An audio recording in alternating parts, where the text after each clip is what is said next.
Hey guys, welcome back to the Think About It podcast. I'm Nisi. I'm so excited to have a safe space to speak our truth or to find it. So come on in for however long I have you here or however long I have your ear. And let's think about it.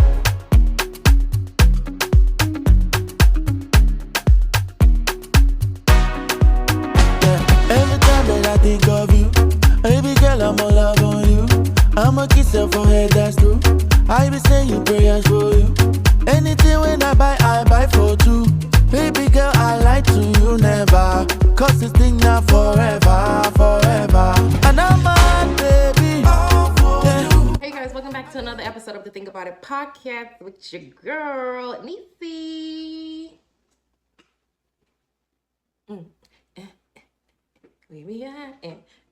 Welcome back, you guys. Welcome.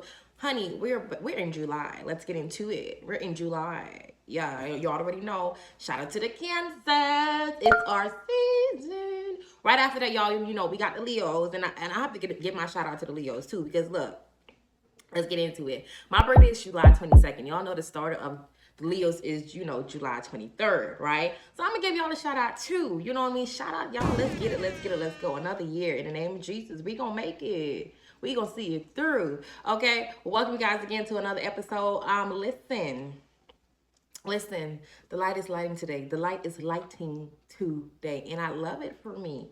Okay, I love it for me. Really quick, you guys, for the boys and girls that's on audio, like I always say, you guys, let's make sure we ooh, that's a little loud. Let's make sure we check out, or when you do have a chance to, you know, check out the visuals on YouTube. All right, it is the Think About It W/Nisi. Excuse me, I am drinking Starbucks, y'all. I got a little hot matcha this morning. Really not this morning. It's 12:20, 35 midday today. You know, for the girls, you know, y'all know when we on that time of the month, honey, I need something hot on my stomach. Some people, you know, they be like, I can drink cold stuff. I cannot drink cold stuff. You want to see me ball up in fetus position? Let me drink something cold. I cannot, y'all. So I had to get a hot matcha, and I know, honey, it is a hot day. We live in Florida. Okay, well, I live in Florida. So, y'all, it's hot. I know some people like, girl, you drinking matcha, hot matcha in the summertime? Girl, that's because, listen, I'm in the house, okay? Because I guarantee you, honey, it is, this heat is from hell headquarters.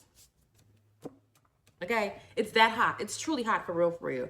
But the goal, y'all, is to make sure, honey, I stay nice and cool, right? The minute I get outside, by the time I get outside, y'all, for the day, I'll be back right. But right now, y'all, I need something hot in my stomach. So if y'all hear me like y'all just seen me on visuals, I just kind of did a little burp. That's because I'm drinking this matcha, y'all. What was I about to say? Really quick, y'all. Let's get into it. Listen, check me out on TikTok. All right. I don't know. I'm thinking I might put in a little clip of what I usually do on TikTok. I like to do like a lot of movie scenes from like Madea is like one of my favorite movies to watch. I probably know line for line, but I like to reenact, basically, I guess you can say. I like doing lines as well, too. So if y'all go ahead, make sure y'all check it out, y'all. It's Nisi this, Nisi that. For the boys and girls on TikTok, TikTok. Follow me on Instagram, okay? Nisi this, Nisi that. N-I-E-C-Y this, N-I-E-C-Y that. Okay, all right. And then for the people on visuals on YouTube, go ahead, check out the audio. If you the type of person you like, yeah, I ain't got time to watch because I'm at work, girl. I can't be watching it at work, girl. Or you got some stuff, you got some run around, you at Target, you know what I'm saying? You kind of, you know, you got to focus on your little what you finna buy and stuff. You don't want to pick up the wrong thing. Pop this in your ears, baby. We are on all podcast streams. Okay, you on Apple? We got Apple. You on Spotify? We got Spotify. You on Google Podcasts? We on Google Podcasts. You on iHeartRadio? We on iHeartRadio. Okay, and if you want any one of those other stuff, we should be on there too. Okay, and if we are not, y'all let me know, because I got y'all. We're going to plug y'all in. All right, so y'all, let's get into it because we got a lot. We got a lot to talk about. And I am very, very, very, very, very, very excited to get into this, okay? This one right here, when I tell y'all, shook me up. I'm shook. I'm shook. When y'all hear this, baby, y'all gonna be shook too. But before we get into it, honey, let's get into the ketchup, mayo, and mustard. Okay, this week, honey, we got the whole rundown. We got the ketchup, we got the mayo, and we got the mustard. But listen, it's really honestly and truthfully, if you listen to last week episode, y'all know at the end of it, I gave a little, I gave my little my little 1-2 for the beat of the week by Usher. You Got It Bad. Y'all, that voice was voicing honey. But because I told y'all, first of all, I got the dates wrong. I said July 29th. Y'all know what I meant. July 30th. It was June 30th. I said June 29th. But it was the BET Awards aired June 30th. And it did a Lifetime Achievement Award for Usher, right? So, y'all, we gotta get into it. We gotta get into it. So, as y'all know, like I said, if you watched it, y'all, we on the same page. Now, if you didn't watch it, y'all go check it out before y'all come back here. Well, listen first, and then y'all go check it out. All right? So, like I said, y'all, they did the Lifetime Achievement Award for Usher, right? Before I start, I need to know, why did y'all BET mute Usher? Y'all muted Usher, right? And y'all had Ice Spice and Seasoning on there with a whole lingerie piece on, honey, looking like she worked for Spencer's. Make it make sense. I'm confused. The mat's not smashing. It's not mathing. Okay? Miss Mamas looked like she working for Spencer, but y'all want to mute Usher while he was giving his whole spiel. That's crazy to me. I personally don't understand it. And I get it. I'm not going to lie to y'all. I'm not going to lie. Because he was cursing, okay? That I thought he was a sailor for a minute. Hell, I thought he was a pirate. I thought, honestly, I ain't knew who it was. I ain't knew it was Usher or Blackbeard. Because he was cussing like a pirate. He was. But all that shit, listen, y'all know, like I said, I'm walking in a different path, so I get everybody in, you ain't on what I'm on, but at the same point in time, because one thing about it, y'all, like I said, God is working on me, so it's still areas in my life, honey, I'll be popping out, right? So when it comes down to, like, certain dance moves and stuff, I was a dancer, I grew up performing, so, I love to dance, right? But my thing is, and again, maybe it's just like, because I'm a millennial, I don't know, but I felt like this awards, and over the past years, it's been more of like just butt shaking. All you're doing is throwing it. But it wasn't no steps. I ain't even got an 8 count, right? You got a 2 count, and then it was like a little shake. You know what I'm saying? Y'all do the little 1-2 step. Y'all gave it a little Sierra, and then y'all start shaking again. What's tea? Okay, like I said, me personally, what I watched for was specifically for Usher Lifetime Achievement Award, because I like I said, I'm a millennial girl, right? So I grew up listening to him, what I'm saying. I remember certain eras in his career, right, that they perform, like the different artists perform on Sunday night. So there were some people that were saying the reason why he was muted was because, some people said he was talking about Diddy, right? My thing is y'all already know, honey, what gets me is like these news and stuff come from people that was not even there. That's what gets me. They wasn't even in the room, but y'all, he was talking about Diddy. Y'all wasn't even there. You ever had like situations, y'all, when people would talk about you or say, oh, I heard this, somebody told me this, somebody told me that. And then when you find out who said it, you're like, I don't even know her. I don't even know him. Like, where did you get that from? That be y'all so bad. Okay. And then y'all listen. Somebody has said somebody said this is the reason why Beyonce rip up her invitation every year. It's ghetto. Somebody said this is the reason why Beyonce ain't coming back. So somebody said, y'all know Beyonce ain't never come back to the BET Awards, right? She not. Girl, she got time for this. This is below her pay grade, okay? This is way below her pay grade, okay? And then, let me tell you something. The next time a person give me a hard time, all I'm finna say is, I'm trying, Tamika.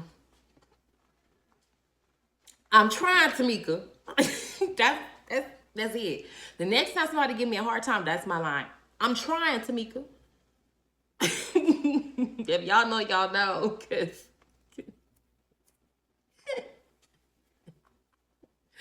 baby, I'm trying, Tamika. Okay, that's just what, baby, that's going down. That's coming with me. So, you know, people have mixed, and also people have mixed like emotions about the awards, you know, like the performances that for, I guess, the tribute that, you know, they did for Usher.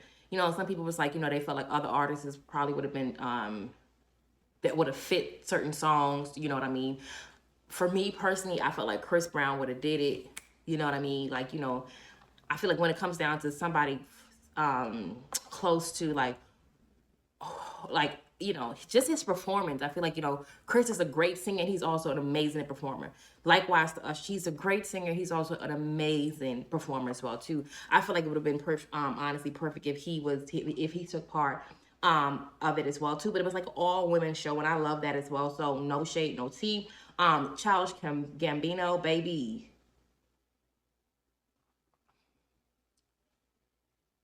Childish Gambino.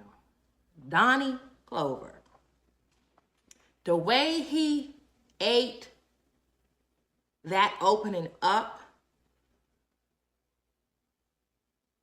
for a second, I'm not gonna lie to y'all. If I was looking down, I would have probably thought it was Usher. That man is, like, when I tell you, so talented. He is so talented. Like, I'm not even kidding. Every single thing that he does, if I'm being honest, it's just so, you can tell like he really cares about his craft and his work and, you know, what he put into it. He is an amazing, not just artist. He's the, you know, not just a magician. I'm about to sound like Zukiana, honey. He's not just an amazing musician. He's also an amazing actor, right? He is an amazing comedian. He's an amazing rapper. It's like nothing that, everything he does it so, it's like well thought out. And I love that, all right? And then y'all, like I said, if you are an Usher fan, if you know, like I said, certain eras of, you know, Usher, like when he had a time in a moment when he would like pull his pants down, right? After, you know, a performance, right? Kiki slayed it, okay? And I love when he came up and he accepted his award, and he said, like, you know, he paid attention to those details, right? Who was it? Was Tanashi, when she, you know, had the man in like the silk PJs. That was an era. I lived down for that, okay? But y'all, let's get into the performance of the night. Y'all know my girl. I already told y'all she my girl. Tiana, TT. Listen to me, okay? Her and Victoria's Secret. Her and Victoria Monet, honey, because it was giving Victoria's Secret. It was giving sexy. I'm not gonna lie to you, okay? Tiana ate that thing up. Another amazing performer, another amazing artist as well too. Like the dance move, the you know, the part that got me, well, the whole performance got me, right? She really embodied like a nigga. Like she gave me Usher, gave me sexy Zaddy. She gave me sexy Zaddy, and I loved it, okay? Y'all, when I tell y'all it was so good, I could be talking about this all night. And then last but not least, I'm gonna wrap this up. Coco pulled an Usher on Usher. Okay, y'all see when Coco Jones, like, you know, pulled him up out of his seat, because y'all know, remember at the residence when he was like pulling girls out the seat. You know what I'm saying? I don't care who your nigga is. It gave that. It gave, you know, sometimes he was respectful, but it's like, you know, he's happy. If you at his performance, you at his show, you better be ready, right? It is what it is. You're here for a reason. And Coco pulled an Usher on Usher, and I lived down for it. Amazing. I personally loved the night. No complaints, all right? So, y'all, I didn't talk about this long enough. Like I said, I absolutely loved it. That's all I watched for, okay? So, a round of applause, y'all, for everybody who actually partake in that, in Usher's Lifetime Achievement Award. So, y'all, let's go ahead and get into the topic, okay? Y'all, Let me say something. If I get this right, if I get this right, if I bring this to you guys the way I feel it, y'all is going to be running up out y'all seats. Y'all is going to be. So God, I ask, Lord, that you quiet me and you speak to bring this forward, Lord. Please, God. Because listen, when I tell y'all, it shook me up, and y'all is going to be shook if I get it right. And I hope I get it right, okay? I pray I get it right. So, we got to get into it. Hold on, wait a minute. I got to...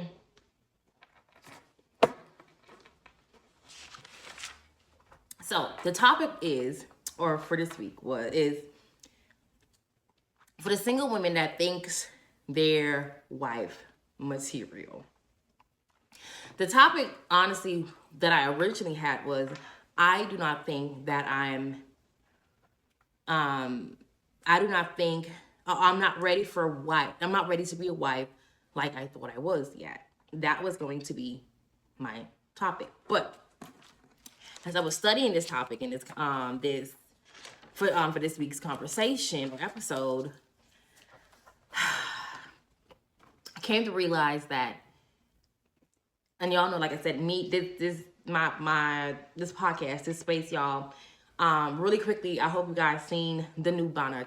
Can you appreciate the new banner? Can we appreciate the new banner? It's quite frankly beautiful, and I love it. Do you love it? Because I love it. Listen, as you can see on the banner, honey, a place, y'all, for us to find our truth. A place where we can speak our truth or to find it. So this is where we're at. This is the reason why I built and I walked into my purpose of what I feel, and now I know that God had placed me and given me, right? So this platform, this place that I use is truly for me to speak my truth, right? And possibly, whilst I speak my truth, you guys find your truth, or you guys, are able to be more comfortable or vulnerable, right, to speak yours as well too. So when I speak, y'all, or when I have conversations, for the most part, it's from areas of my life where I've dealt with it, I'm dealing with it, I'm going through it, right? But I also know that I'm not the only person that is going through these things as well too. So this is what this is for. Sometimes it would be for you, sometimes it's not, and that's okay, right? So what made me think, like I said, the reason why I changed the topic is because as single women, right, who feel like God has purposely or God has ordained you to be a wife, to be somebody's wife, this is a question and a breakdown for all of us. Okay? So, I don't know, y'all. This might have to go into a part 2. I'm going to try to get it all in part 1, right? But I've already been talking enough for, the ketchup, mayo, mustard. So we're going to see. I'm going to let you know, but we're going to see, okay? So, let's get this right. So, maybe 4 or 5, almost a week ago, I watched Pastor Jerry Flowers' sermon on YouTube, right? And the reason why what happened was I seen somebody else, she made a mention of how good the sermon was, basically, and what she got out of it. And I was able to get like the synopsis, I guess, of it, which made me actually, went for myself to actually, watch the sermon myself, right? Honey, when I tell you, shook me up, okay? This sermon had me in a choke hold, okay? It had me rethinking, and I rethinked everything that I thought I knew. Okay, so what I'm going to do here, y'all, is to basically give you not a synopsis. I'm going to get into details of certain things that he said, right? I'm going to try my best to break it down as much as possible. And the reason why I'm going to break it down is because after I break this down, I'm going to bring to you what now I know, right? And it's still going to be, like I said, the first topic was going to be, I'm not ready for marriage, or I'm not ready for marriage like I thought I was yet, right? And it's still going to go back to that original topic, all right? But ultimately, this is also for single ladies that feel like God has ordained you, called you to be somebody's husband, all right? This is also for the people and the ladies who are also in a relationship and you feel like this is where, either you're engaged. This is for everybody. If you're getting something met, then it's for you. Okay? So I'm going to try my best, y'all, and take my time. Like I said, I don't know if I can get it all into one episode. If not, it's going to be a part 2. All right? I cannot do Jerry Flowers' job better than him. He is a pastor. He is clearly ordained for this. So I would suggest you as well go and watch. You know what? I just realized that's there. It's actually low-key cute. That's my little picture, y'all. I'm sorry, sidebar. It just really threw me off. That little thing, it's actually my picture, but anyway, I'm gonna leave it there. Actually don't look that bad. Anyway, so I cannot do my job better than I cannot do his job better than him. So I would suggest you go and you get the full sermon for yourself, all right? But like I said, this is going to I'm gonna bring it all the way around. All right. So the episode or the subject of this sermon was he's being built, right? Y'all stay with me, please. I'm gonna bring it around as best as I can. So the subject on what Jerry Flowers spoke about is he's being built, okay? He started off speaking about what happened when God appointed David to be king. So several of David's brothers went ahead of him, right? To see, and y'all, I'm gonna break it down in like layman's term, okay? So I suggest you study these chapters on your own. I'm gonna try to drop the chapters of, what I'm speaking about so you can get like the full version of understanding of it. But I'm gonna be, breaking it down in like layman's term, right? So David brothers went ahead of him, right? To see if they were appointed to be king, right? So God said to Samuel, I ain't appointed none of them. I ain't said none of them. David's brother, he said, I ain't said none of them was gonna be king. That's not what I said. It ain't happening, right? So God anointed David to be king in the front of his brothers, right? Then he started to break down and he said, he just kind of plugged us in here and he said, this is the reason why, you should not be jealous or envious of someone else, because sometimes God would, call other people ahead of you who thought that this was, their calling, or thought that, this is what, this is what, they're supposed to be doing, or, God would put other people in the front of you basically and have them basically go first, right? So he can anoint you and bless you in the front of the people that he put in the front who thought it was for them. That's the reason why you do not get jealous or envious over somebody else's stuff. Instead, be proud or, be happy for that person, because can't nobody get for you what God has already called for you. It will stay right there until God said, okay, it's time for you to get it, because God would not put your mail in somebody else's mailbox. I said this before. God will not deliver somebody else's mail, your mail, into somebody else's mailbox, right? So instead of you worrying about, what somebody else is doing or what they're being blessed, maybe you should ask God, well, God, what am I called for? What am I favored for? What should I be doing in this present time, right?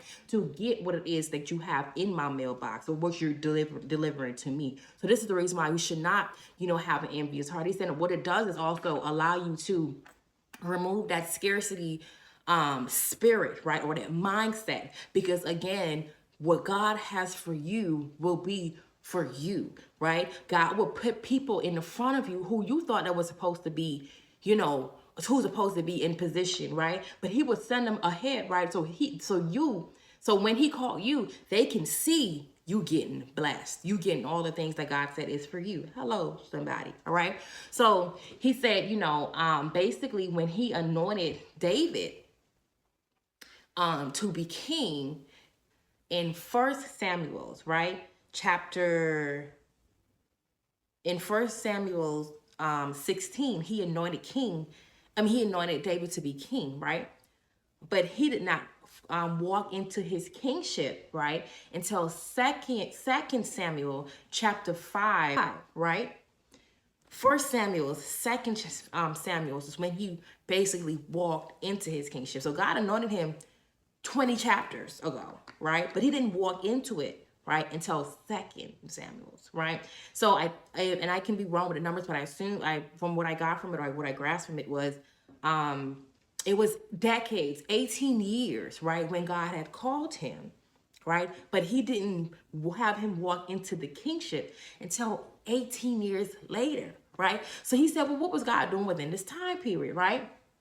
Okay, remember that, y'all. Put a pin in that, okay? So then he also mentioned Adam, right?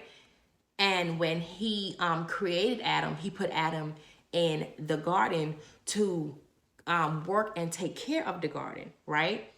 And in those time periods, y'all, again, I'm gonna bring this around, right? So in those time period, when he put Adam in the garden to work and to take care of it, he gave Adam his presence, right?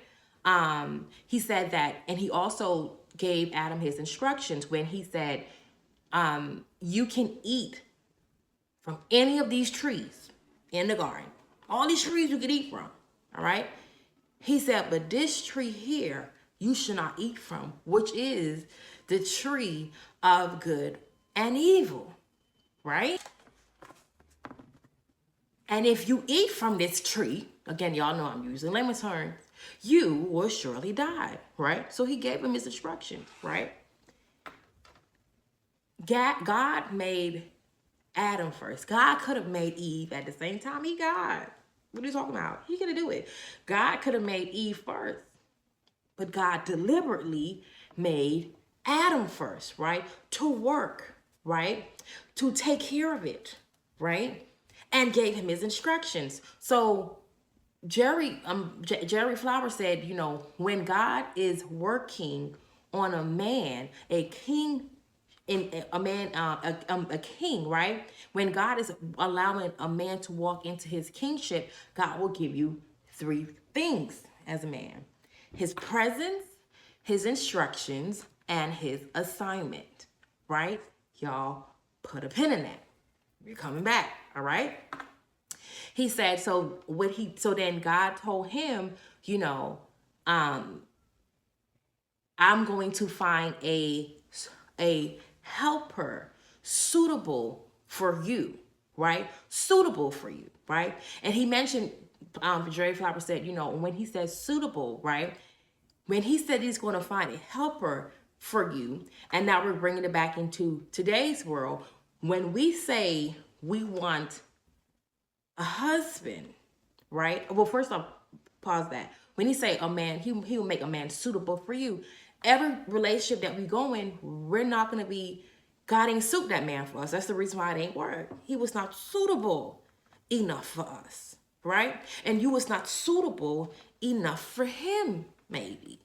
Okay? So when God say he will make a helper suitable, helper, right? When you say that you want to be a wife, you're saying, and if you feel like God has ordained you to be a wife, right? That means that you are a helper, a helpmate. Let's look up the definition of a helpmate really quickly, shall we? We shall. So, what's a helpmate?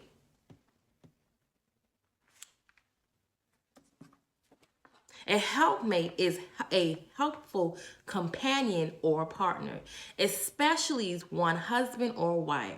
She acted as his pleasant, but by no means uncritical helpmate. So this is just like an illustration of what, a helpmate is.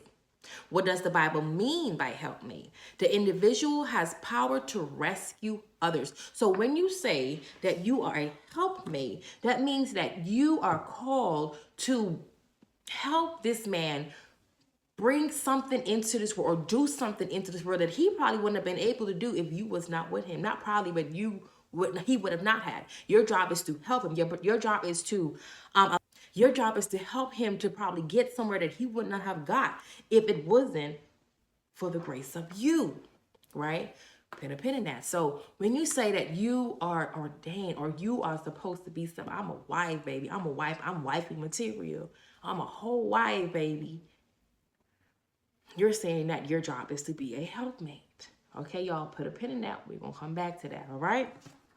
So God said he would find a, suitable helper. So God, made all, he made, animals, wild animals, livestock. He made all the birds in the sky from the ground. And he brought, these animals to Adam and said, whatever you name these atoms, so shall they be called, right? And that's what happened, right? So then, again, we using layman terms. So then God said, you know what? Well, that ain't suitable enough. I said a suitable helper. So then God allowed Adam to go into a deep sleep. And he made Eve from his ribs, right? Covered up with flesh. He got back up, boom. There goes Eve, a woman, right? Remember, God could have made Eve the same time, along with Adam. Or God could have made Eve first and then Adam. But God deliberately made Adam first. Okay, y'all, let's get into this, okay, really, really quick. Who's the head of man? Christ, okay? Who's the head of woman? Man. Who's the head of Christ? God, okay? Y'all, before we get into this really, really deeply, let me make this very, very clear. I'm not talking about modern days marriages, okay? I'm not talking about what society says. I'm not talking about what works in your household, right? I'm talking about the way the Bible says it's supposed to go, okay? We're using the Bible. And then, like I said, I already told y'all, when I try to lean on my understanding, I try to do stuff my way, it don't work. So I'm not talking about my way, okay? I'm talking about what God said, how it's supposed to work, okay? And then really, really quick, let me give it a real quick illustration. When we don't use the Bible and when we try to use our understanding and we try to use things that work for us, right? It's just like a manual, right? Let's say you're building a furniture. And this furniture, when it came in the box, it has a manual on how you're supposed to put it together. But you don't use the manual because you say, oh, I know how to do this. I can put this. It's 1, 2, 3. It's easy. I don't need that manual. I got it, right? So the manual has step 1, step 2, step 3, step 4, step 3, step 10, right? But you say, no, I got it. Like, it's nothing, right? So you start putting this stuff together, right? And then let's say somebody else somebody else is helping you, right? And they're like, wait, what about this screw? Oh, that's a safety screw. You don't need that. Like, you don't have to do it out there. They just got it there for extra stuff, but you don't need to do that. It's nothing. Like, I got this, right? So when you put this chair together, right? Let's say the chair look good, right? I'm using chair, but any illustration. When you put this, I'm using a chair, right? So you put it together, and you're like, oh, okay, it look good. You sit on one side, it's cool. You sit on the next side, you didn't fall down, right? Or it's a little wobbly, or it's a little shaky, right? Or if you put this chair together, right, and the warranty, or the time it said it's supposed to last, you say it's supposed to last you 5 years, right? Next month, the whole chair done broke down. Right? Screws coming off, coming from left to right. And you're like, what's going on? Why this doing this? Why this doing that? So you don't mess around, you don't call the manufacturer, right? And you're like, well, this said it's supposed to last me 5 years, and it ain't last me 5 years. But a lot of the screws that they told you you were supposed to put in it, you ain't put it, it's inside your cabinet. You got it in the cabinet because it was just for safety. You ain't need it, right? So you want to blame the manufacturer. Now let's get into it. You want to let's get biblical. When you don't use the Bible and you don't use the way God said it's supposed to, God's law, right? We want to blame him for something going wrong, but you ain't used the manual. Let's get into it. Baby, I'm ready for this, okay? So back to the chair part, right? So, you know, you don't use the chair started acting up, you know what I'm saying? It's wobbly. It went from getting wobbly to one side being wobbly to the other, the whole side being wobbly. All right? The back coming out. Okay? The screws just, you hear a little squeak in the chair. But if you had used that manual, the manual would have told you step 1, step 2, step 3, step 4. You went from step 1 to step 6 because why? You thought you had it all. Let's get into it. Okay? So when stuff goes wrong, right? Not just in marriages, but because we're talking about marriages, because we're talking about relationships as well too, and it does not go the way it's supposed to go, it's because we're not using the manual. We're not doing it in God's terminology on how it's supposed to be done. Not the way you think it's supposed to be done. Not what works for you, or because you didn't see it in your household. You ain't see nobody else did it, right? So now you want to sit there and you want to point your fingers. Well, listen, baby, by the end of the day, that ain't no excuse. Because God's law is God's law. And we're not going to change it, because I hear a lot of time people say, well, you know, this the new age. That's how it happened back in the old days. It ain't make a difference. God ain't bring out no new Bible, baby. The word is the word. Okay? So let's go ahead and just jump it. Let's just get back into it, right? So, like I said, so God made Eve, right?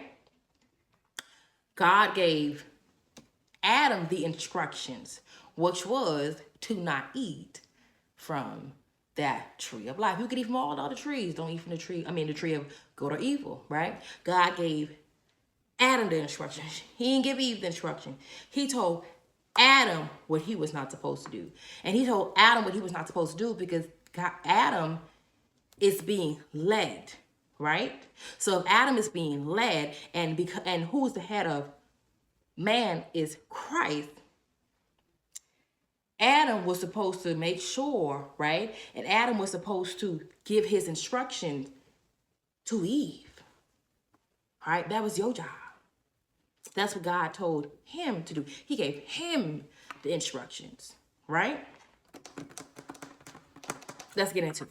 So now, when we get back to David, and when we speak about, you know, how long it took David to be, to actually walk into his kingship, what was God doing this entire time? God was the same way God told Adam, you know, his job was to work, right? Because God had already gave David his presence. That's the reason. That's how he got into his kingship, right? So he had David. God had gave David his presence already. So God was giving him his instruction. God was building him, right? He was building him up for this moment, right? And a lot of times, like Jerry said, when it comes down to God's presence, right? He said Adam was so intimate with God. And when you say presence, if you intimate with a person, that means you have a person's presence, right? And he said Adam was so intimate with God that he knew his sound. They knew his sound when he was coming. They ain't say, oh, okay, it's the elephant coming, honey. That's the elephant. He knew God sound, right? And he made an illustration of like when you are, for instance, like he said, when he was at his, like if somebody else would come and live, you know, stay at night at his mother's house, at his parents' house, and the next morning they wake up and hear footsteps, they wouldn't be able to decipher who's who, right? Because they have not spent intimate time in that environment, in that atmosphere with them, right? And I could have related to it, and it really, again, it broke it down so much to the point. I mean, when I tell you I got the message so good, because I remember as a kid living at my grandparents' house, I could tell, right, who was coming in the house between my grandmother and my grandfather, right? Because what my granddad, like when they're, you know, opening the door, my granddad always had like at least 70 something keys on his keychain at one time.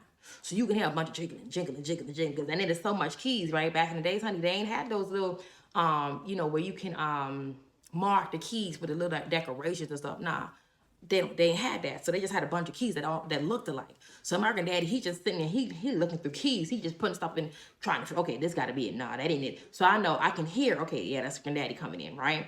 Well, my grandmother, she didn't have that much keys. So my grandmother, she would tie the keys with the bread twist, right? So, and with different colors, they would have like, red, yellow, this and that. And my grandmother would tie the, the keys, certain keys with a bread twist. So, and it wasn't a bunch of keys. So I can hear, in the moment, okay, yeah, that's Grammy, because it ain't took a long to open the door, number one. And then you hear all that jiggling around. If you do not live, and you did not live with my grandparents at that time, or just period, you would not know who is who. I did though. That means that I spend intimate time with them. Does that make sense? God had spent intimate time with Adam. Adam spent intimate time with God. He had his presence, right? And a lot of times we cannot decipher, when a man,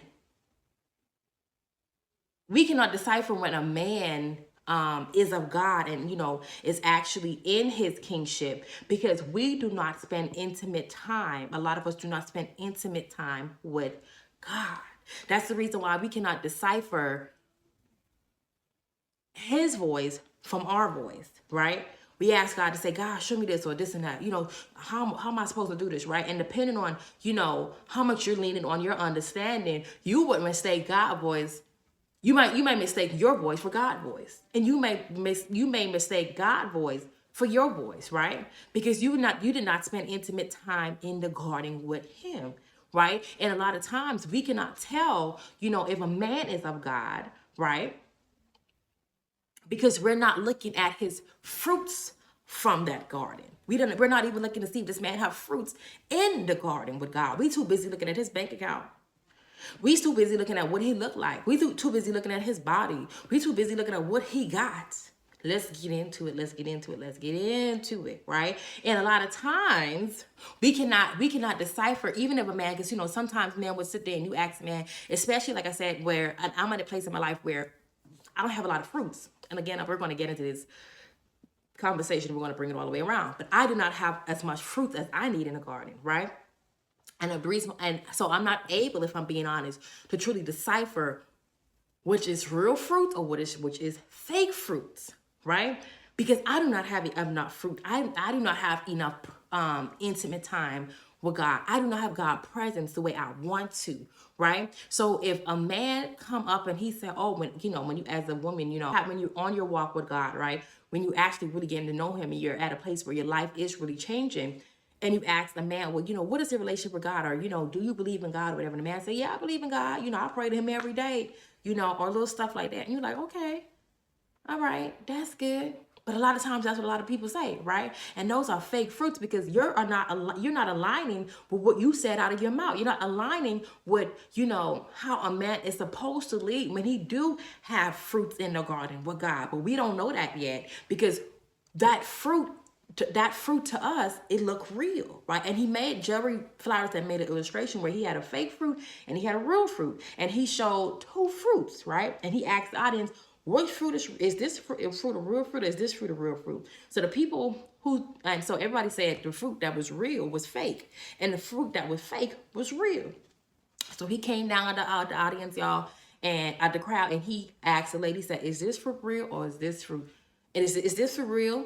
And the lady said, and the real fruit, the lady said it was fake before she touched it. And then he asked, is this fruit fake? And he said, it's real. So he told the lady to touch the fruit or hold the fruit. When he held the fruit when she held the fruit in her hand, she said, oh no, this is real.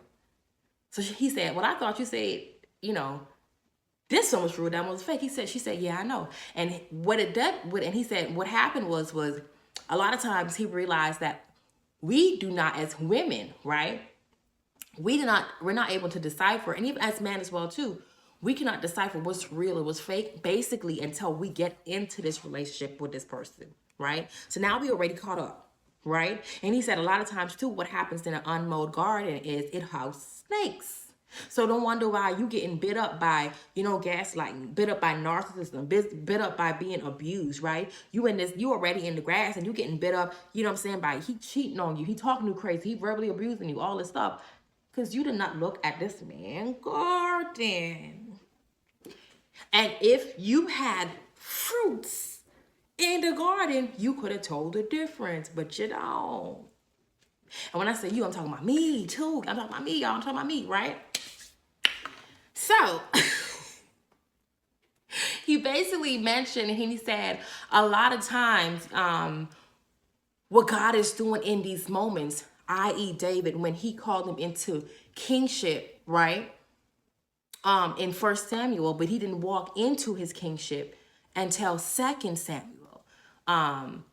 He is constructing that man. He is building that man. But a lot of times we want stuff just like this, right? We want stuff so instant. We want stuff, Amazon Prime. We want stuff right out the microwave, ready and easy to go, right? And then you wonder why things in your life is happening the way it's supposed to. You wonder why the relationship is not working, right? You wonder why, you thought that you was over the situation, but come to find out you just walk into another situation where it was just like the last one, right? Because we live in a world, like I said, where we want things so instantaneously, right? And a lot of times when a man say, well, I'm not ready, you know what I'm saying? Or a man say, well, I don't know the answer right now. Or he say, well, I don't know if I can commit to you the way I need to right now. We say, oh, he just didn't like me, whatever. Sometimes he's telling the truth. Sometimes he really can't right now, right? And we look at that like, oh, child, he not ready, like he not ready to be serious. No, maybe what he's doing is he is being built and God is building him, right? And we live in a world where everything is so fast and so instantaneously. We do not understand God loved to build. He said he loved to construct. He liked to make things new and over, right? He liked to make nice buildings, and a good building, y'all, takes time. It takes time, right? Likewise to us, when God is building us as women, right? Or again, everybody, but as women, especially in our, like I said, we live in a world where a lot of us now, we speak about self-healing, self-awareness, self-journey, right? That's the building place that he's at with us, right? And when God is there, when you are building and it's taking time, stop rushing it. This is something I learned myself. Stop rushing it. Don't rush it, right? And he also mentioned, he said, don't be so quick to say I do to man, and you have not even said I do to God. What? Shook me up.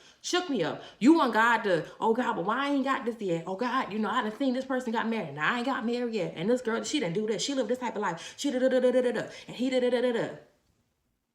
Why are you running about what that person doing? Why are you worried about it? Did you say I do to God first? Do you have fruits in the garden with him? But you want him to bring you, and then again, not just any man, because again, if we're living in modern days, we just want to be married, that's cool. But if you want to do it the way God says to do it, right? You got to be able to say I do to him first, especially when you say you want a man of God. And the reason why it's so important to have a man of God, y'all, especially when it comes down to a relationship, is because he is being led, right? He is being instructed, right? So if he's being instructed, that means he can instruct you, right? As a woman, a lot of times too, especially a woman who, we believe in being submissive. We believe in allowing a man to be a man, right? Rightfully so. That's his rightful role, if I'm being quite frank with you. If a man is not being led, where can he lead you? You the blind, leading the blind. There go two Stevie Wonders. No shade, I shouldn't have said that, but But you the blind, leading the blind. Y'all don't know where y'all going. Y'all don't know what's going on. You wonder why you keep bucking into walls. He's not being led, sis. His bank account might look good, right? But he's not being led. Jerry also made mention, he said, you can have a high, because, again, in today's world, everybody's talking about, I want a high value man. I seen some books that said how to marry a rich man, right? You want a high value man, right? But a low value man in spirit, right? You got a high value man in his bank account, right? But a low value man in his spirit, right? So we sit there and a lot of times we speak about, wanting a man who, again, who can treat us, I want a man to treat me right. I want a man to do this. But what is in his garden? Let's get into it. What is really in his garden? That's way more important, than a man who is, who is again high value. And quite frankly, and if I'm being very honest, a man who, knows that his job is to lead, right? He also knows that if you don't work, you don't eat. It says it in the Bible. You know, we're not going to get into the part financially, but he knows if you do not work, you do not eat. So he knows what it is that he has to do, right? To make sure, again, as a man who is leading, right? He is doing his part in the household as well, too, right? He is being instructed. Does that make sense? So a lot of times as well, too, y'all, we get into it. He also he made a quote here, and I have to this part here that I wrote, and he said, when you live in the kingdom, you are royalty. So you can tell royalty, and maybe we cannot identify a king is because we're not kingdom, and the reason is we cannot it cannot be identified is because we lack kingdom living. We don't spend time in the garden, right? This is the reason why we cannot decipher, right? If this man is for us, or if this man is not just for us, but if is this man of God, right? Again, and a lot of times, like I said, you have men that will portray like they are the man of, they are being led by God, right?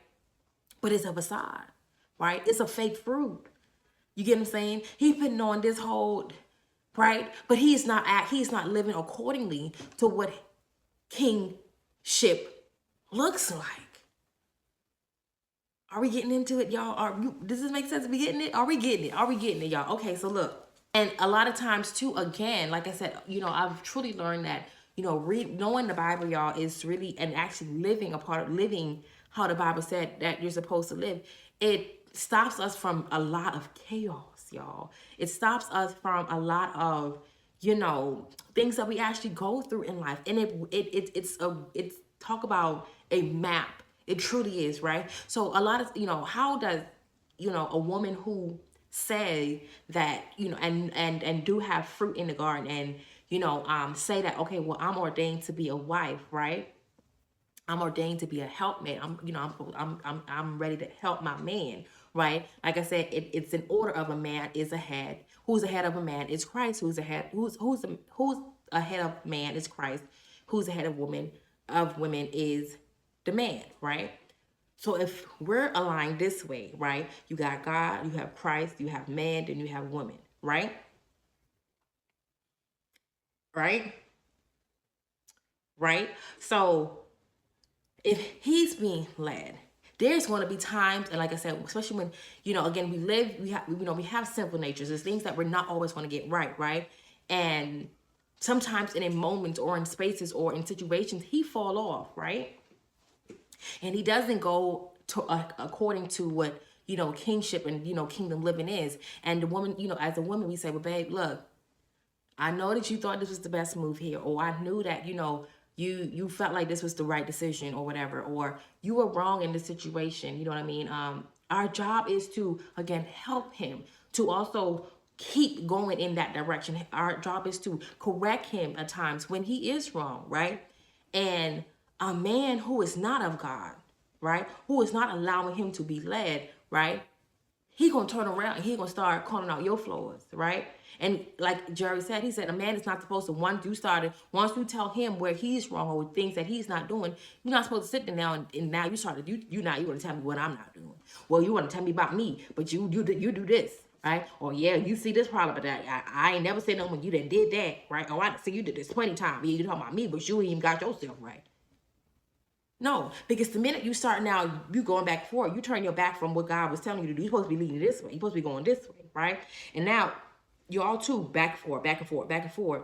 The problem now we're having is you move your back, you turn your back, right? Because you want to be bickering back and forth instead of your focus, right, is to be instructed. So you're not being instructed no more because now you sitting here, you want to be in control, right? And what you want to, your ego is hurt, right? So now you're like, okay, yeah, nah, because this. So here's the problem. The problem is, again, you're not allowing yourself to be instructed. You're not supposed to call out. You don't call out my flaws, right? When I'm telling you about certain things that I see that you was not doing right? And like he said, it's a hard posture that a man who is truly being led by God, who's being led by Christ, would have, because he would understand, right, what it is that he is supposed to be doing. He would understand areas where he had wrong because he is allowing Christ to lead him, right? And the thing is and he would not have personally, and the reason why he would not mind it, right, is because you also have fruit with God too, right? So he's seeing, he knows that you are also right in the garden. So whatever instructions that you give, wherever you sit and you say, babe, well, this is wrong, he understand that because you also have fruit with God as well. So he know when you sit there and you say something, it ain't from a mild place. It's not from a place where, oh yeah, now I'm pissed off, or now, yeah, you're not in your egotistical ways, right? You know that this is, well, God did not say this, babe, right? And as a man who have a heart, who God kingship, and when a man is walking into his kingship, it's a heart posture that he has, right? So he's not gonna sit there and call you out. He'll sit there and say, you know what, babe, you're right. You were so right. You know what I mean? And as of today, I promise you, well, you're going to see change. I'm going to make that change. It might not happen overnight, right? But you will see that change, right? And he also made mention a lot of times too, we live in a world where we want to change instantaneously. We want it right now. Like, in the words of the iconic hip hop teacher, expeditiously is when we want it. We want it right now, right? And he said, a lot of times you're like, well, God, well, when is it going to happen? I've been talking about this over and over again, this and that, whatever. Now you're going to see change. It's not going to happen overnight. But a lot of times too, what we need to stop saying is, oh, well, when is it going to happen? Because what if God say, well, how long I was dealing with you? How long it took for you to get to this place? Stop asking me for this. I said it's going to take time. When something is being built and it's being constructed, it's going to take time. Time. Okay? So and then also too, as men, right? Instead of looking at, how beautiful a woman is, or what her body look like, right? And especially with a man who is also walking in God, right? Who is allowing yourself to be led by Christ. You're supposed to make sure that this woman also has fruit in the garden as well too. Because the worst thing you could do is try to leave and she don't even have fruit. So every time you try to say something, now it's a back and forth. Now you rolling your neck. Now you popping your eyes. Now I'm telling you about your mama. I'm telling you about your bald head. I'm telling you about, oh, well, you left Dookie in the bathroom. You know what I'm saying? Like, what I gotta do with anything? Right? So he said that man's job in the household is to, he said that a man and a king's job is to lead, establish order, and regulate chaos. Okay? That is what it looks like. He is to lead. He is to establish order, and he is to regulate the chaos in the house. So all of us who get into relationship and we got older kids and we got older boys in the house, and especially when we single mamas and stuff too, or even if you are not a single mother and daddy's still in the household, but still in their life but not in the household, and you say that this is your man, this is your husband, this is the man that God brought for you, right? But then you got boys in the house, or you got teenage girls in the house, or whoever, they got their little attitude, they little spicy, whatever, but they saying, oh well, that ain't my daddy, this and that. Well, honey, you're going to have an issue because the man's job is to regulate the order. And he can't regulate the order if you don't allow him to regulate the order. Let's get into it. And then a lot of times as well, and I feel it, so I'm going to say it, especially when we are single parents, right? Not just single parents, but when you are outside of the household, and that's, of course, you got to be outside of the, the household from the father of the kids, right? If you're looking to be somebody else's husband, somebody else's wife, right? That's also a conversation that we should have with our children as well too, to let it be known that, look, yeah, mommy's single now, right? But whenever God sees fit, right? To kind of prepare these kids and these children as well too. So whenever God sees fit, and when we are married or we are engaged, but again, married, because we're going by biblicals, and then what biblical said is he ain't supposed to be in the house if he ain't married. And I know y'all gonna be like, girl, shut up, or read your Bible. Don't argue with me. Argue with the Bible. You don't want to do that. So once you get to the point of you guys being married, you know what I mean, you're in the household, it's going to be different.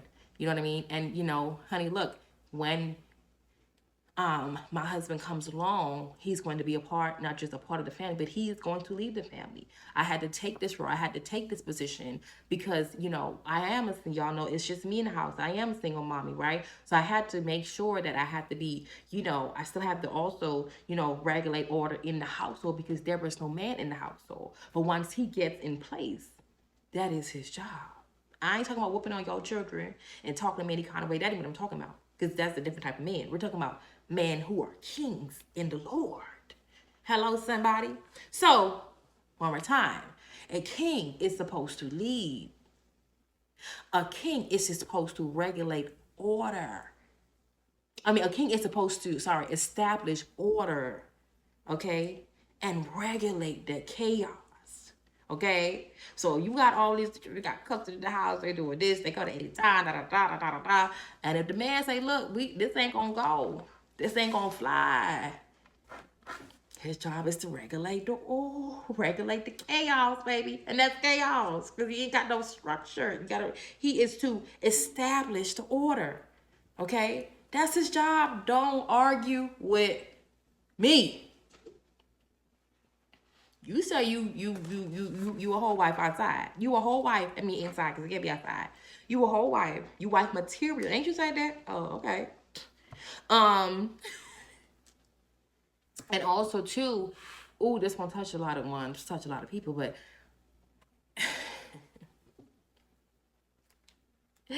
as women, right? When we live in chaos, when we, everybody say now, oh, honey, oh, girl, I'm a little toxic. Oh, girl, we so toxic. I like a little toxicity. I'm toxic. It became a joke. It became a running joke now. Everybody like a little toxic. Everybody like, oh, I'm a little toxic. You like chaos.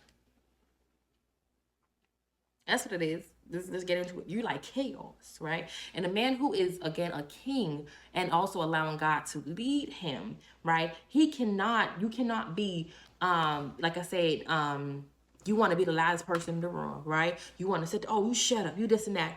You stopping him from establishing order. You stopping him from regulating chaos inside the house, right? So Jerry said, when you breed chaos, order, it feels like it's being suffocated, right? He's trying to lead and you ain't even trying to get in line. He said this, oh, no, because I'm not doing it that way. No, well, this and that. Well, he feel like he being suffocated because he trying to do this and you trying to tell him how to do that. So what, you want to be the man, you want to wear the pants? Then you got to get outside the Bible, baby, because that ain't what the Bible said. Then maybe you are not ordained to be a wife. Not yet, at least. A lot of times, men say, well, I'm a leader. You know what I'm saying? Yeah, I'm a boss. Yeah, maybe you are, but you're still being built. You're still being constructed. Give yourself time, right? Oh, I'm a wife. I'm a whole wife. You may be, but there are certain things that you have to come in line with. You still need fruit inside the garden as well, too. You still need God presence. You still need to say, I do to God before you want to sit there and say you was a wife. You might be a wife. You do.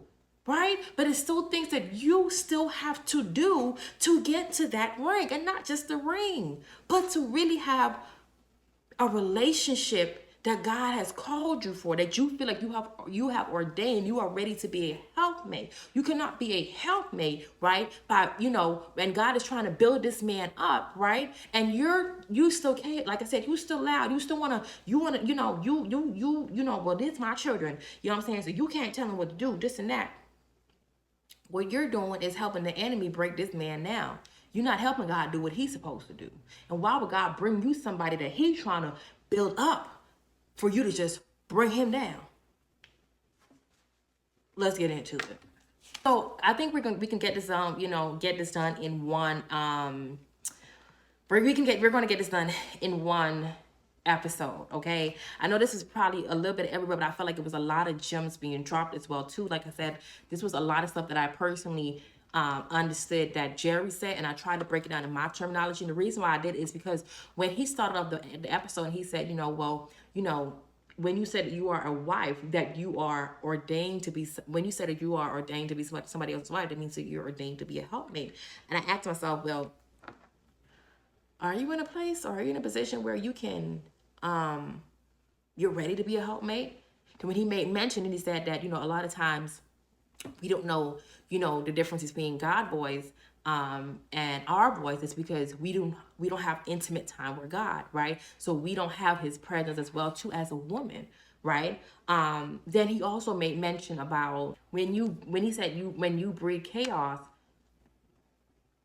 leadership and order feel like it's being suffocated, right? So when you're a woman or you're a man, whoever, that when you're toxic, right, you cannot, you're going to suffocate that leadership, right? So I started questioning myself, and those answers, it was clear as day for me, where I said, okay, well, no, I'm not ready to be a helpmate, and I want to be a wife. And like I said, you guys know I speak about me going on my self healing journey. I've been on it for years now. I've been single for 5 years, sorry, and I was abstinent. Was abstinent for 4 years.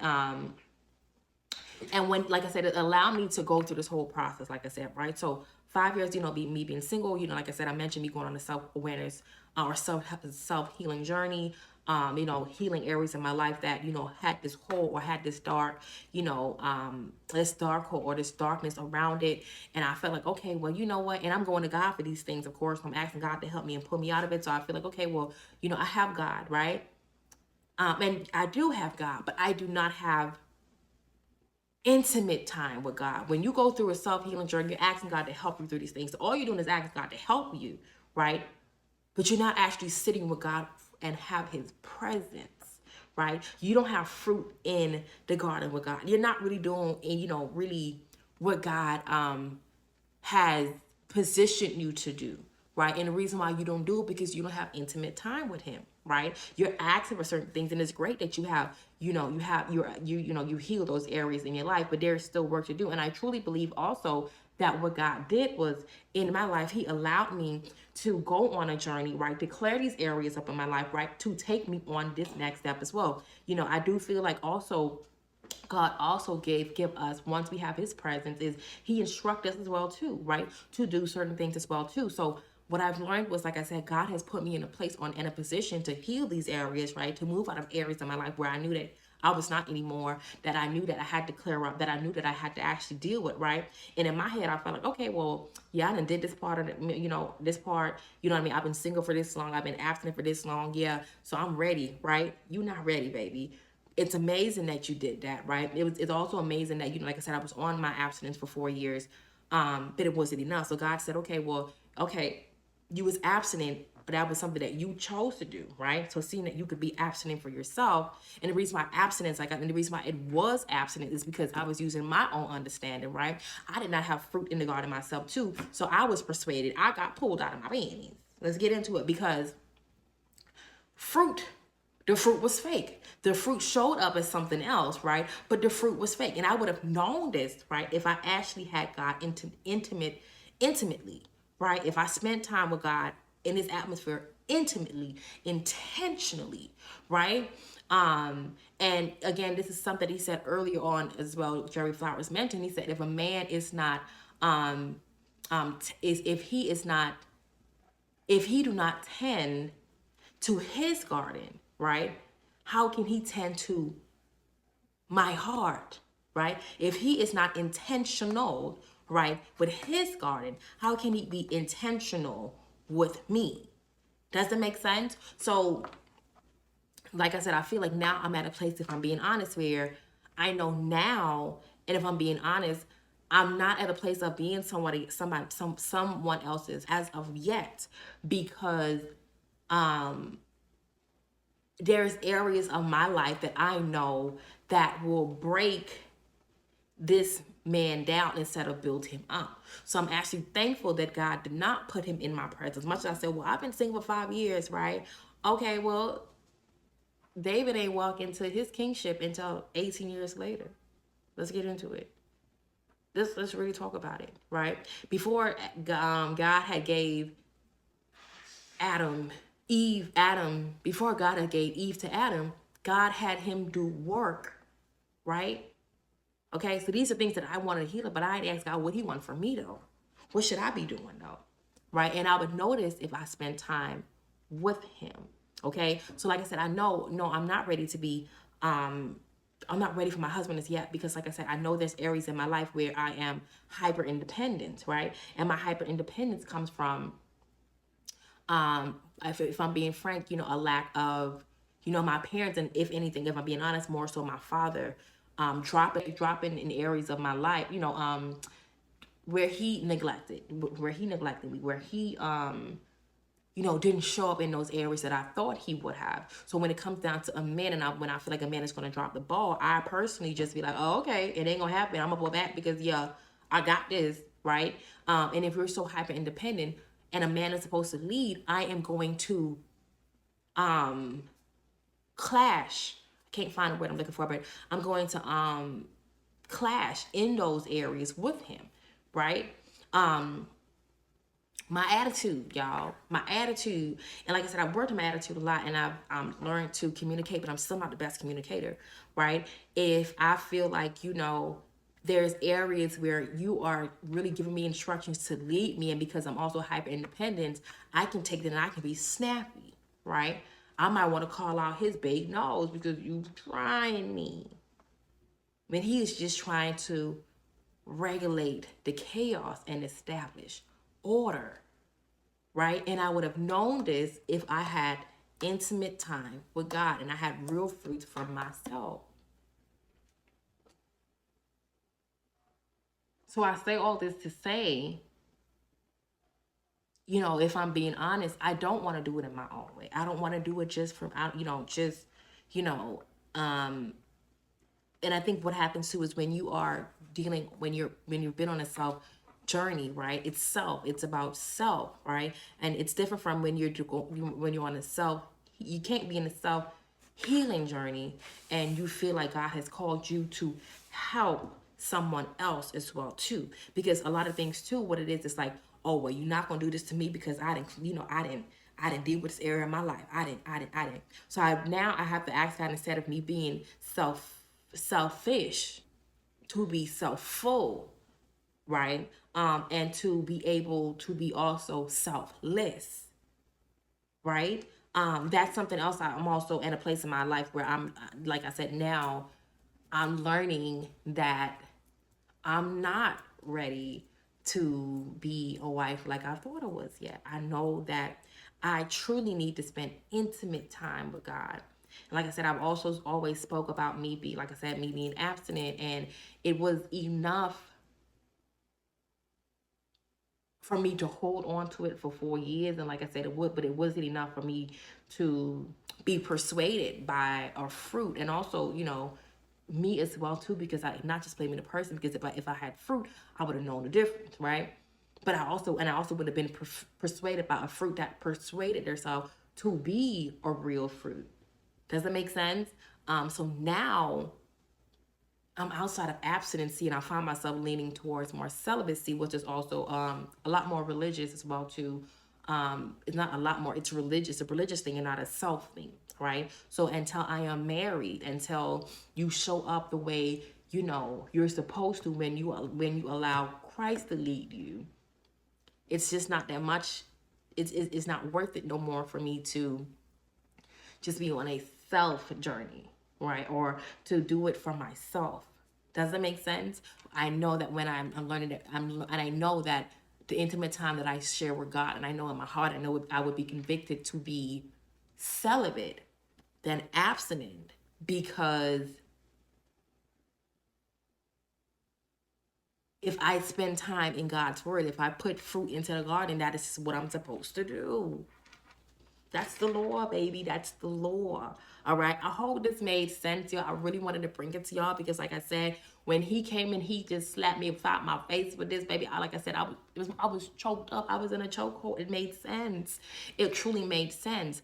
And it's a beauty, if I'm being quite frank with you. And it's not going to be easy, right? Following God's word, and his order, living in the world that we live in today. Like I said, living in a world where everything is so Amazon Prime, right? Because you spend an extra $2.99 on it, it's coming straight to the door. That's what we expect. That's what we expect, right? But again, we have to remember that God loved to be, he liked to build. That's what he do. He loves to build. Okay? God is the best constructor there is. Okay. And if it takes time, it takes time, but I know it will truly and solely be worth it. I know that it will be worth it. And like I said, it's so much stuff that I could be doing within this time period, right? I would not, and I always would say this, y'all, before I even got that message and got that understanding is, I don't want God to send my person to me, right? And the person that He has ordained for me, and I break him down. I always would say, well, what if the reason why God didn't give him to me is because, He didn't build him in this area, right? And He done did all this stuff, and then I go and I help the enemy instead of helping God. I don't want that. I don't want to do that. I don't want to do that. And like I said, yes, I know for a fun fact that I'm a natural nurturer. There's things about myself that I know that I love, and I just know that's God has placed me to be a wife. Just not yet. Just not yet. And the question is I have for you as as the ladies that wants to be married, right? And anybody that, again, this message kind of got was, do you have fruit in the garden? Have you spent intimate time with the garden?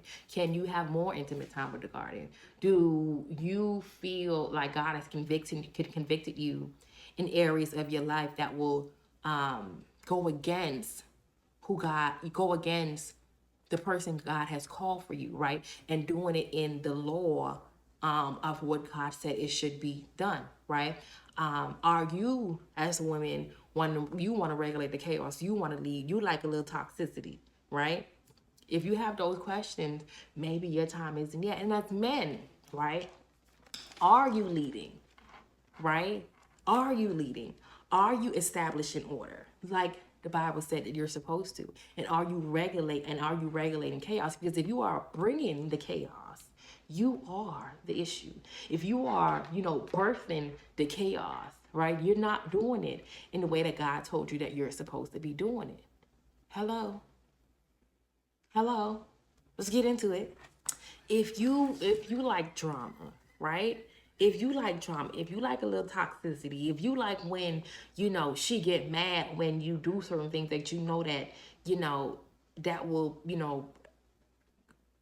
cause a, reaction that is not leading, right, of you. Are you, no, let me not say are you, you're not ready. And the beautiful part, like he mentioned, is he like I said, he in the subject or the sermon, he said that, we have a lack of kingdom men, but the good news is they're being built. And I do believe that they're being built. I do believe that, God has something over our lives, and in this world where, a lot of people are coming to awareness. A lot of times, we see the bad, and we see, they say, well, a lot of religious is, being taken out of, the world and stuff. But I know that God is still in the midst. He is still in the midst, and He is still building. And if He is building them, that means He's also building us, right? So, honey, what I want to do is make sure that I'm prepared. I'm ready, right, for who He has for me, because it's nothing more beautiful than being aligned with what God has for you. Right? It's nothing more beautiful than, getting connected to and being in relationship with somebody who you knew God has called you for, has put you together with, right? That's a relationship that that's the type of relationship I want that. I don't want nothing outside of it. I don't, right? He had made a prayer, and I added it into my prayer. I'm going to give it to you guys as well too. It wasn't mine to take or keep. And I hope that you guys add it into your prayer as well. Let me just find it, y'all. When I tell you, I had so much notes. Here, listen. So, he said, God, I want to walk into every kingdom door that you have ordained for my life, and everything that you haven't, God, block it. Okay? Block it. If it ain't the door that you told me to walk into, if it's not the relationship that you told me I'm supposed to be in, God, block it. I don't want to lean on my understanding. Every time I lean on it, it don't work. Okay? Like I said, I walk into a bunch of grasses that's not mowed, right? And then I sit there and I'm dealing with all these things, and then it takes me time and years, right? And weeks and months to get over it, right? But the problem was, like I said, this person did not, his grass wasn't mowed. He didn't have fruit in the garden, and neither did I. And if I known this, I could have stopped this. All right. So like I said, you guys know I cannot decipher fake fruit from real fruit. I can't allow my emotions to get ahead of of the little of me and the little fruit of God that I have, right? And give to a boyfriend things only my husband should receive from me, right? Which is wife materials, right? I can shut down when I feel like you're not getting it or care to get it, but it's because I have no practice, it's because I have not practiced the way God, I didn't practice it the way of God. And also, like I said earlier, my communication skills, it has to be a lot better, right? I have fallen into traps of microwavable results. That's what I did. That's the honest God truth. I'm expecting instant results and instant changes, and the way it's, what my expectation is, and not leaning on his understanding. So like I said, y'all, I'm gonna close it up by saying that no, I am not ready. I'm not ready for a marriage yet. I'm not ready to be married yet. And that's the truth. And I'm not ready to be married to God the way God said that I'm supposed to yet. And if I'm not doing it the way it's supposed to be done, then why am I doing it? Okay? If I'm not going to get into a relationship just to have a boyfriend. What point do that make? I'm too old for that. I leave that for the young kids. I leave that for the jits. I leave that for the jits, baby. Not for me. All right. This one here, y'all, do not have to be closed off with no beat of the week. We not doing the WAYDTA this week because it's no needed. This is something that y'all, not just y'all, but I have still personally marinated on. This is something now that, I have to make a law into my life as well too. And also be intentional with. And like I said, it's a trial and error thing. But the beautiful part is y'all, I'm going to keep getting back up. Like I said, y'all, you guys, I've spoke about me being abstinent. And like I said, this is time that I personally also have to, spend time intimately with God with, and, learn celibacy, and really be intentional on it. Right. And I think that's the route we're going now. I think I have so much stuff and things that I personally have to do into my life as well too. And it's not worth it. It's just personally not worth it for me, to do anything less than. Like I said, y'all, I spoke about, self-healing, self-journey. That I feel like that's just the start of, leaning into God now, instructing us, right? And telling us the next step of what we're supposed to be doing. And that's where I'm at, y'all. I think I'm just at that next step as well, too. So, y'all, to the single mamas, to the single ladies out there, y'all, we got something to marinate on. We got something to, ask yourself as well, too. And like I said, you guys, go ahead, y'all, and check out Jerry Flowers. He's being built. I just personally got introduced to him, but I love a great communicator. I love somebody that is able to break it down, especially the word of God to me, so I'm able to get it. That was honestly my first sermon that I watch from him, and I didn't want to listen to honestly anything else, because I wanted to marinate on this so good, not just for you guys to get it, but for me to get it first. But I am going to be listening to a lot more of his stuff as well too, and it's also amazing. I say crazy. I have to learn, the words that I speak as well too. Like, it's not crazy, but it's also amazing because even like in the gym, y'all, I like to listen to circuit music. I like to listen to, something that's going to keep me going, saying I like to listen to some trap music too, This was the first time I've ever worked out and actually listen. When I say it's because I feel like sometimes it's hard for me, difficult for me to work out and listen to certain things, but the way I process this and I still was able to get my workout in, he would be definitely somebody on that workout list. Okay. You guys, I love you guys so much. There is many more episodes, you guys, to come like this. I had to bring it to y'all. Y'all, by the time as you guys get this, it would definitely be because July 4th would be tomorrow. Today, y'all, I changed up my recording time. So instead of me recording on Thursdays, I record on Fridays. I'm on Wednesdays now. So today's Wednesday, tomorrow will be July 4th. Friday will be July 5th. I hope you guys enjoy your vacation, your little mini vacation. I think some people will be off on Friday as well too. Either way, hope you guys enjoyed the fort. I hope you guys had, you know, if you live near a beach, you live some pool, you got some barbecue, you know, y'all doing some cookouts. Somebody has said, we over here trying to figure out, you know, who doing cookouts. I seen this post somewhere and say, we over here trying to figure out, you know, who doing the cookouts. Honey, we're the ones now that's doing the cookouts. All the millennials, honey, we like, who doing cookouts?